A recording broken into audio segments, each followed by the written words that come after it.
On his first day in office, President Trump embarked on what can only be described as a shock and awe campaign to reshape the United States government into exactly what he wants it to be.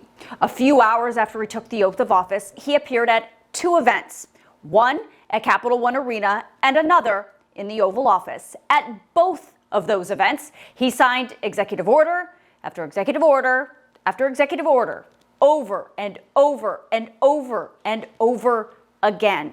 And because there are just so many of these orders, it's easy to get buried and overwhelmed and just tune it all out. So I did the work and I looked into all of them, everything he signed, so you too can know exactly what Trump did with these orders, not just on day one, but within the first week in office. Welcome to my special report, President Trump, Week 1. Obviously, I'm not going to talk about every single executive order and proclamation he signed this week because there are, quite frankly, too many of them and we'd be sitting here all day. I'm also not going to talk about the January 6th pardons and commutations in this video. Those executive orders are obviously controversial, but no matter how you feel about them, the presidential pardon power is vast and unchecked. There's nothing that can challenge those. But what I am going to do in this video is share the other orders that you should be paying attention to. So have a seat, buckle up, because this is a deep, deep dive. So there are a few things you need to understand about executive orders, and this goes for all presidents. While a president's pen does have a lot of power, an executive order is not a law, but it can undo or create policy, which is then implemented by those who work in the federal government. Those policies can, of course, be challenged in the courts by opponents, but they can also be challenged by the people who work in those government agencies and departments that are impacted by these orders. We actually saw that a lot during Trump's first term, people within his own government pushing back on some of these orders and directives. But we are probably not going to be seeing that again this time around. More on that later. Trump is not a newcomer to this office, nor is he a newcomer to Washington, D.C. anymore. He now knows how things work, and in his second term, he's installed people in all government agencies and departments who are loyal to him and probably won't challenge his directives and orders. But the fact remains, if those federal agencies won't challenge these orders, opponents in this country will.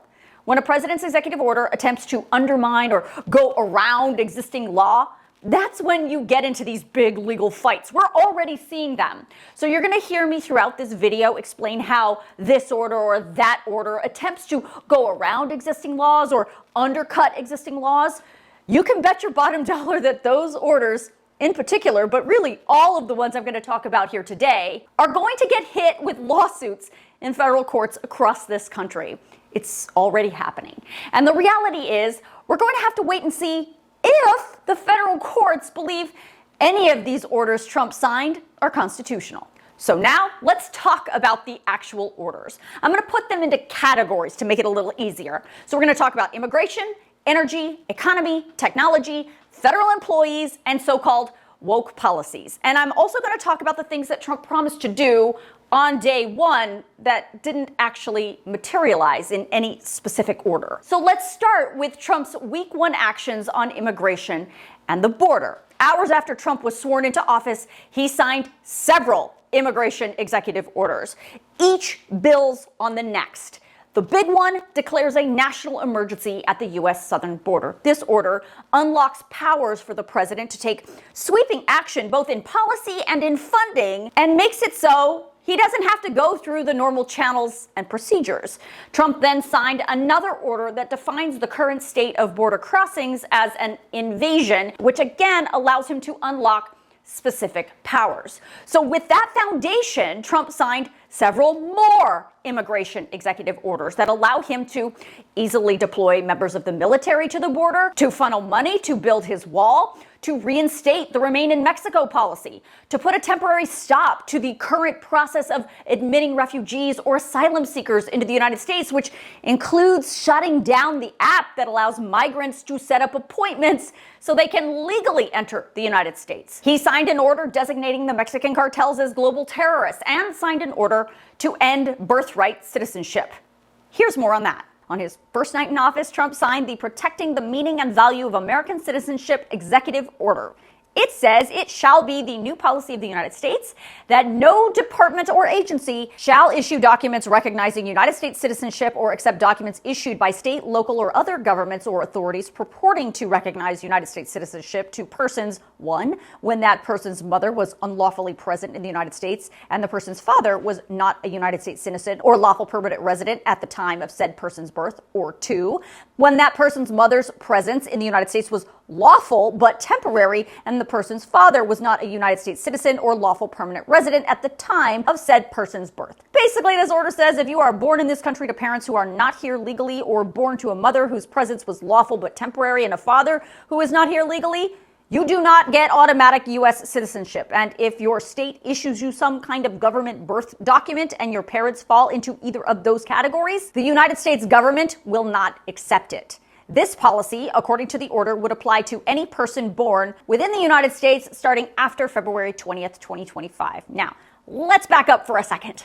We have the 14th Amendment in this country, and Section 1 says, all persons born or naturalized in the United States and subject to the jurisdiction thereof are citizens of the United States and of the state wherein they reside. No state shall make or enforce any law which shall abridge the privileges or immunities of citizens of the United States, nor shall any state deprive any person of life, liberty, or property without due process of law, nor deny to any person within its jurisdiction the equal protection of the laws. That is the amendment that establishes birthright citizenship, and it's been around for more than 150 years. Obviously, no presidential executive order can overturn an amendment of the United States Constitution, but Trump's order attempts to pick it apart by focusing on the phrase subject to the jurisdiction thereof. His order suggests that children of non-citizens are not subject to the jurisdiction of the United States and therefore are not covered by the 14th Amendment. Well, not surprising, less than 24 hours after this order was issued, attorneys general from almost 24 states sued Trump in the federal district courts of Massachusetts and Washington, basically saying,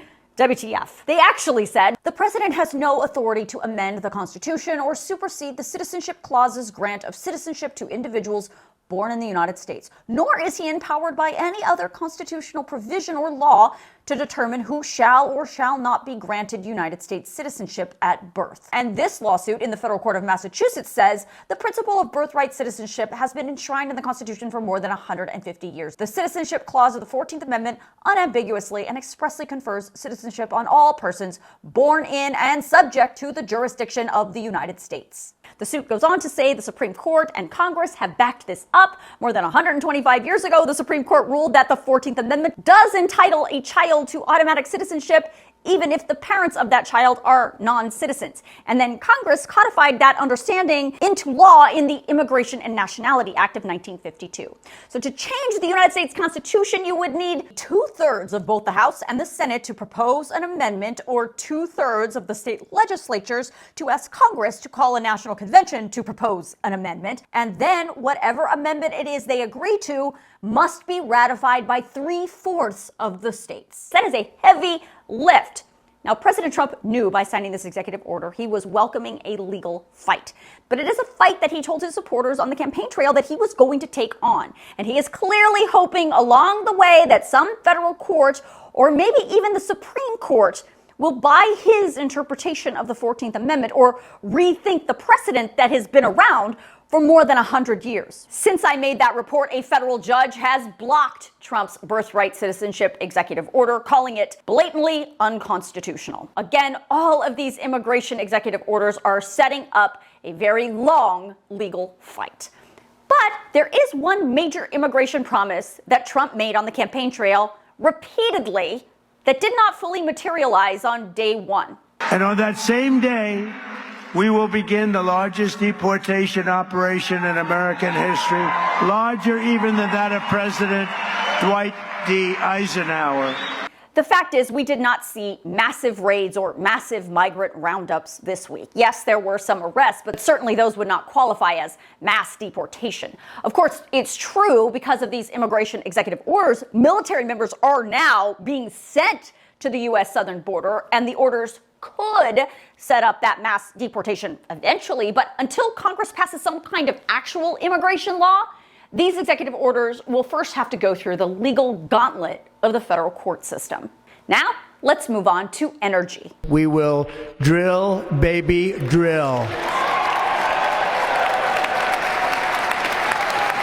That's a promise Trump made repeatedly on the campaign trail and even found it so important that he included it in his inaugural address. He plans to accomplish that promise with this executive order declaring a national energy emergency. The order, like the immigration one, unlocks emergency powers the president can use and potential funding that he can potentially redirect, and allows him to, again, go around some of the established laws and protocols. This order specifically directs every federal department to use any emergency authority they need, including taking land by eminent domain, to grant federal land leases for drilling. It orders the Environmental Protection Agency to issue emergency fuel waivers. It allows the year-round sale of E15 gasoline, to use emergency powers to fast-track the building completion of existing energy infrastructure, and allows all relevant government agencies to use any emergency powers available to them to facilitate the supply, refining, and transportation of energy in and around the West Coast, the Northeast, and Alaska.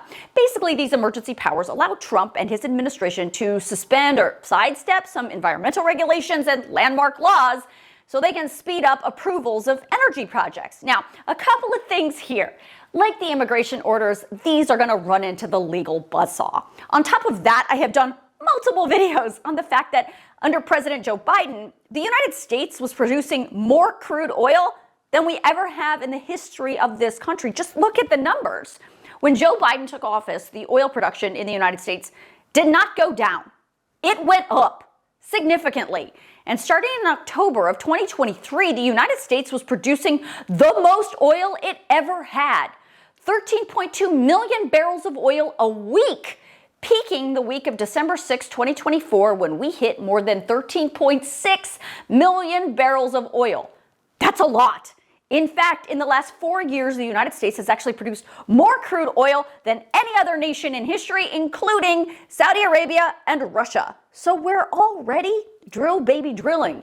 It just wasn't politically popular for Joe Biden, a Democrat who's all about clean energy, to pat himself on the back or talk about all this drilling publicly. Another factor in Trump's promise is someone has to do all this drilling. The United States government is not in the oil drilling business, but we do have some huge oil companies in the United States, and it is their whole business. And at least one doesn't want to drill more. Exxon CEO said in November of 2024, "I'm not sure how drill baby drill translates into policy. I don't think there's anybody out there that's developing a business strategy to respond to a political agenda." There's one more piece of this equation that you must understand, especially if you've never seen any of my other videos about oil and gas prices. For years, I have been reporting that oil is a global commodity. No matter how you slice it in the end, the price of oil, which then contributes to the price of the gallon of gasoline you put in your car, is based on the world market, not just the market in the United States. It's not just about the United States. And no single president of the United States can dictate the global oil market. Now, despite those facts, Trump made one more energy promise that we're going to have to check back on next year. And we'll cut your energy prices in half, 50%, within 1 year from January 20th. Let's talk about the cost of living and the economy. That was a major reason why voters say Trump won the 2024 election, because of promises like this. We will rapidly defeat inflation, and we will very simply make America affordable again. We're going to make it affordable.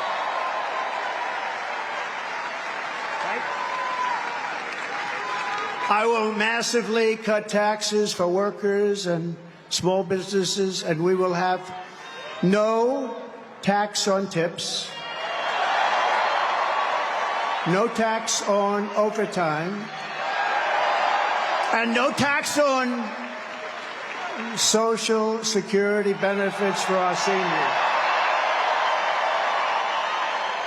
None of those things happened on day one. None of them happened even in week one. Trump did not sign one executive order that dealt specifically with any of those things, because none of those things can be done by the president. The Constitution squarely puts most of those things in the jurisdiction of the United States Congress and its constitutionally mandated power to tax. And when it comes to bringing down prices, the cost of living, and inflation, I'm sorry to burst your bubble, but the president of the United States does not have a magic wand. He cannot do it. But President Trump does have a pen, and he used it by signing this executive order on day one. In this order, Trump suggests it was the regulatory oppression from the Biden administration that increased the cost of living in America. But as I've reported, no president can order prices to be lowered. That's just not how capitalism works. So what Trump did in this executive order was to order heads of every department to take whatever legal steps they can to lower the cost of housing and expand housing supply, eliminate unnecessary administrative expenses and rent-seeking practices that increase healthcare costs, eliminate counterproductive requirements that raise the cost of home appliances, create employment opportunities for American workers, including drawing discouraged workers into the labor force, and eliminate harmful, coercive climate policies that increase the costs of food and fuel. But that's all very vague and certainly cannot happen overnight. For example, expanding the housing supply will take months or years, and that's if you can get the companies to actually build the homes. But with everything, we will just have to wait and see how that all plays out. Again, there is no magic wand anyone can use to bring down prices. Bringing down inflation, as I have reported repeatedly on this channel, is going to happen through the Federal Reserve, the interest rates, and the basic economic principles of supply and demand. The other economic promise Trump made repeatedly was to impose massive tariffs on foreign imports. To me, the most beautiful word in the dictionary is tariff. If I run this country, if I'm going to be president of this country, I'm going to put a 100, 200, 2,000% tariff. They're not going to sell one car into the United States. You're going to pay a 100% tariff on everything you sell into the United States. And we love your product. I hope you sell a lot of it into the United States, but you're going to pay 100% tariff. He did not issue any tariffs on day one, though he did signal that he would announce something about tariffs in February. And he did threaten world business and political leaders with tariffs just this week at the World Economic Forum in Davos, Switzerland. As I reported in this very deep dive video a few months ago, generally tariffs are not paid for by the countries that export their goods. Tariffs are paid for by the American importers of those goods, which then that cost gets generally passed down to all of us Americans who use those goods. And no, in our history, tariffs have never amounted to any real significant revenue for the United States, certainly not enough revenue to eliminate your requirement to pay taxes.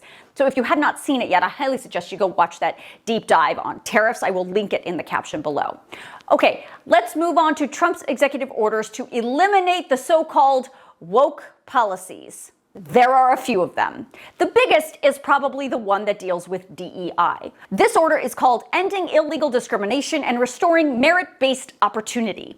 This order says the federal government shall terminate all mandates, policies, and programs that promote diversity, equity, or inclusion. The president's order says promoting diversity and making sure jobs and programs are available equally to all people violates civil rights laws. So he's getting rid of them. And the policy of the United States from now on, according to Trump, will be to promote individual initiative, excellence, and hard work. This move will likely stop federal programs that help female or minority small businesses. Lots of federal workers who were overseeing DEI programs were laid off from their jobs this week. And this order directs the Attorney General and the Secretary of Education to possibly pull funding and grant programs from schools and colleges that continue to operate any sort of diversity, equity, or inclusion program, or anything that even resembles one for students, whether that's in the admissions process or anything else. The order goes a step further and orders federal agencies to compile lists of public companies, universities, and large foundations, and perhaps take civil action against them if they have any kind of DEI program or a program that even resembles a DEI program. Now, you're already seeing pushback to this, and I am absolutely anticipating more legal challenges to all of that order. President Trump's DEI executive order also revokes Executive Order 11246. Now, there's a lot of misinformation floating around about this already. Here's what you need to know. That order was signed by President Lyndon B. Johnson in 1965 and has only been strengthened by every single president since, including Trump during his first term, but he's now changed his mind the second time around. President Johnson's executive order gave the Secretary of Labor the authority to ensure equal opportunity for people of color and women in federal contractors' recruitment, hiring, training, and other employment practices. That order required federal contractors to refrain from employment discrimination and take affirmative action to ensure equal opportunity based on race, color, religion, and national origin. Nowhere in Executive Order 11246 is there a quota for hiring women or minorities, and nowhere in that order does it say that standards should be lowered in order to hire people who aren't qualified. It just says federal agencies and contractors need to give equal opportunity to everyone. Well, according to this new Trump order, federal agencies and contractors do not have to abide by those rules in the hiring process or during any stage of someone's employment anymore. This order could mean that corporate America will follow suit. But hang on a second. There are laws in this country like the Civil Rights Act of 1964 and the Equal Employment Opportunity Act of 1972. The latter specifically prohibits discrimination in the workplace based on race, color, national origin, sex, religion, age, disability, and marital or familial status. Trump's order cannot and does not touch that. It can't change those laws. Instead, what he's attempting to do is change the policy the U.S. government has been operating under since Lyndon B. Johnson by removing the requirement of federal agencies and contractors to just be fair in their hiring and employment practices. This is one of those orders that is going to have massive ripple effects, not just for government jobs, but also for private sector jobs. And once it's implemented, it will absolutely invite major lawsuits. Speaking of employment, Trump also signed an executive order that was straight out of Project 2025. It's this one: restoring accountability to policy influencing positions within the federal workforce. This order may seem a little wonky, but basically it's attempting to politicize a very large part of the federal workforce by making jobs within the federal government that are nonpartisan subject to the political will of the president. Now, if you're not one of the 3 million employees who work for the United States government, you probably don't know that there are people that are part of the career federal workforce, and then there are people who are part of the politically appointed federal workforce. Generally, those politically appointed folks come and go depending on who sits in the Oval Office. Of course, they are usually pretty powerful because they are the ones to implement all these executive orders and policies of the president. But the career folks are there for years, regardless of who the president is. They are really tasked with steadying the ship. They're responsible for making sure that the government keeps going and continues to operate. These people are classified under what's known as Schedule F. By law, these career folks get civil service protections and are generally harder to fire because of the nature of their work. Well, this new order by President Trump seeks to reclassify the jobs of tens of thousands of those career folks into what Trump calls policy-related positions, making them effectively at-will employees and easier for him to fire. So remember what I told you at the beginning of this video? During Trump's first term, there were several instances where these career civil servants working for the federal government pushed back on Trump's policies and orders for one reason or another. Back then, generally because of Schedule F protections, it wasn't easy for Trump to fire them. Since then, he has referred to these people as the deep state or the fourth branch of government. Well, as we saw outlined in Project 2025, with this new executive order, if it's allowed to go through, Trump would be able to recategorize the jobs of these career folks from Schedule F to policy making, giving Trump more power to get rid of them. Of course, the federal workers' unions have already filed lawsuits over this, and we will see if this executive order can actually hold up to legal scrutiny. The other executive order tackling the so-called woke agenda is this one. Don't let the long name fool you. This is the executive order that says it is the policy of the United States to recognize two sexes, male and female. These sexes are not changeable and are grounded in fundamental and incontrovertible reality. Now, this move will bring big changes to the LGBTQ+ community. It reverses the Biden administration's policy and orders that all government identification documents, including passports, social security cards, visas, and global entry cards, reflect the holder's sex as only male or female. Under the Biden administration, Americans were able to use the gender marker X instead of M or F, and were not required to provide any medical documentation to change their gender on those government documents. And they did not have to match the gender marker on those government documents with the gender marker on their birth certificate. Well, this new order from Trump takes all of that away. And since this was just a policy of the Biden administration, not a law, this order may be one that Trump is able to legally enact. Trump also signed an executive order to end the government's policy of working with social media companies to combat misinformation online.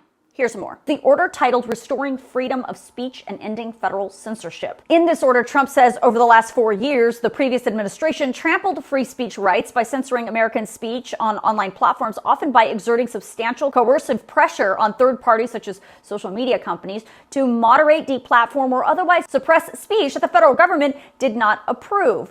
Under the guise of combating misinformation, disinformation, and malinformation, the federal government infringed on the constitutionally protected speech rights of American citizens across the United States in a manner that advanced the government's preferred narrative about significant matters of public debate. So, this order says the federal government should not be in the business of policing misinformation or disinformation. Over the last few years, Trump has talked a lot, especially on social media, about all the so-called witch hunts against him. So he signed an executive order to handle that too. The one titled Ending the Weaponization of the Federal Government. In this order, President Trump says the Biden administration and its allies engaged in unprecedented third world weaponization of prosecutorial power to upend the democratic process. So to end what Trump calls the weaponization of government, Trump is directing his Attorney General and Director of National Intelligence to investigate the investigators in the Department of Justice, the Securities Exchange Commission, and the Federal Trade Commission, especially as it relates to the last 4 years. When it comes to tech and government operations, of course,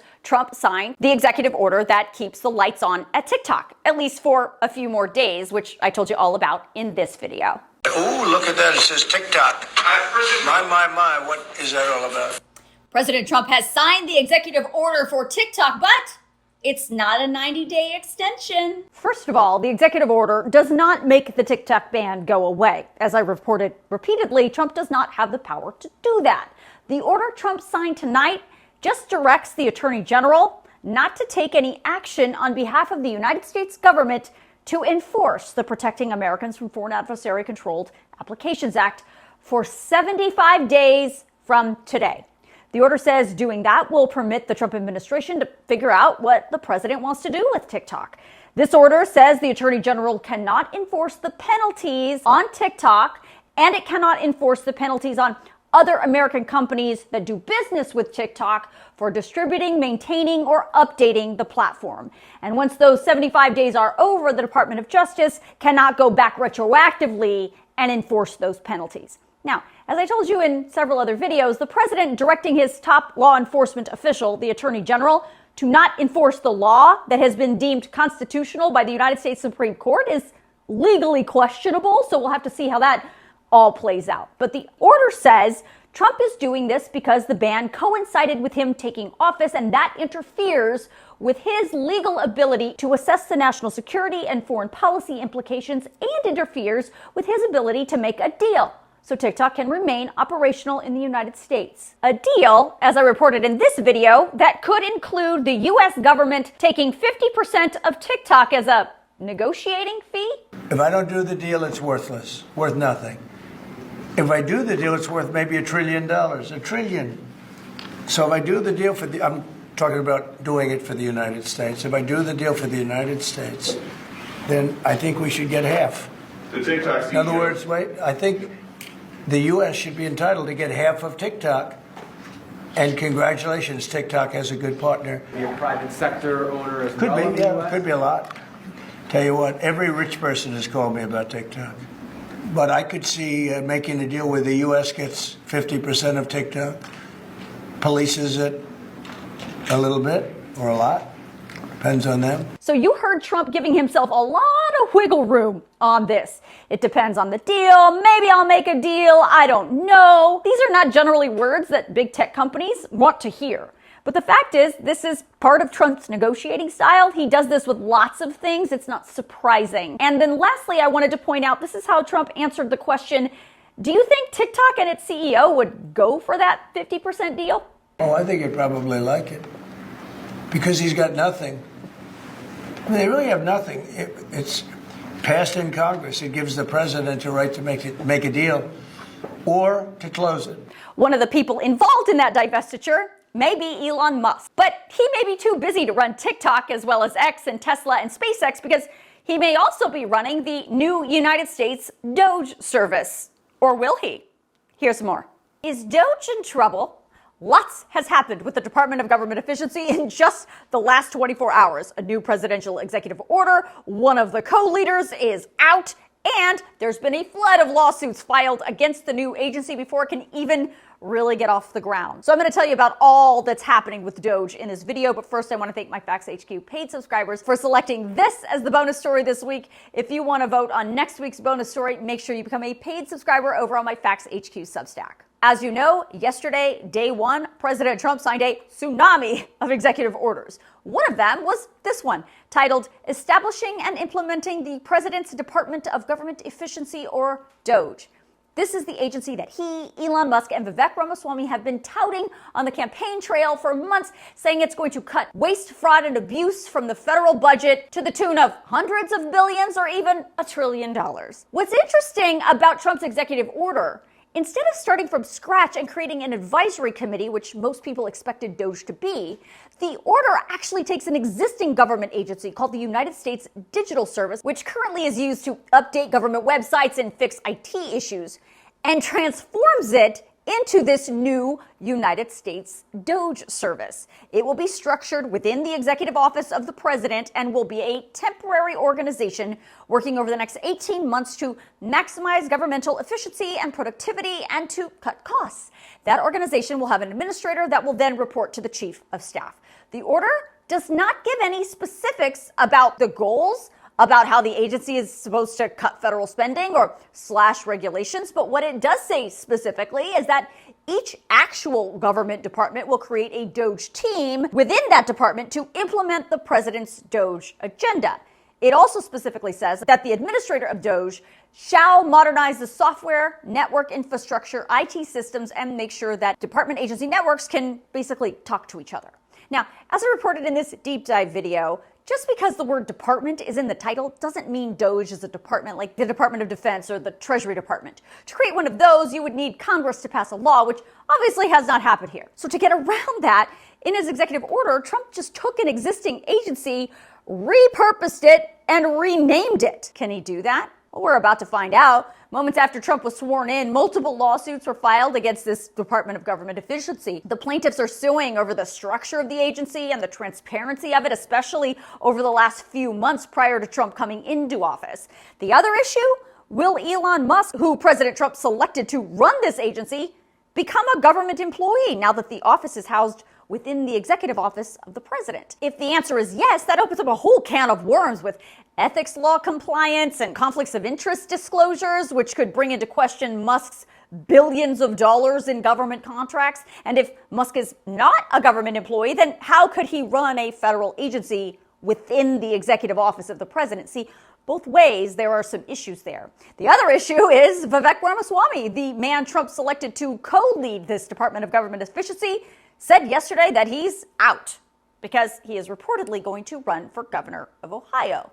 Meanwhile, because it's an executive order by the president, work is already underway today to transform the United States Digital Service into the United States Doge Service. Those efforts will continue until the courts step in, if they decide to step in. The last batch of executive orders I want to tell you about comes as no surprise. He signed an executive order rescinding 78 executive orders that President Biden issued. Everything from Biden's executive order to direct the federal government to continue to implement the safe, secure, and trustworthy development and use of artificial intelligence, to withdrawing Biden's White House initiative on advancing education, equity, excellence, and economic opportunity for Native Americans. At that Capital One event, Trump also signed orders to withdraw from the Paris Climate Treaty and enact regulatory freezes on all government agencies, meaning they cannot issue any kind of federal rule on anything until the Trump cabinet takes full control of the government. He signed an executive order to freeze all new federal hiring except for military members and those in immigration enforcement, national security, and public safety.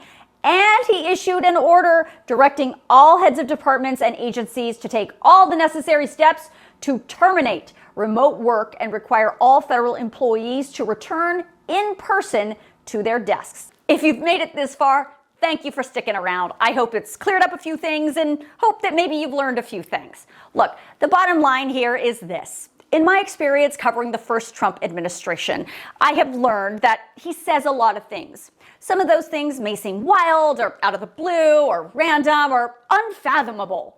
But don't be distracted by what he says. Pay attention to what he does. These executive orders are examples of what he's doing or what he wants to do. Despite what he says and what promises he makes, these orders are tangible efforts on his part to follow through on what he says. In the end, these orders may not happen at all because they may not even be legal.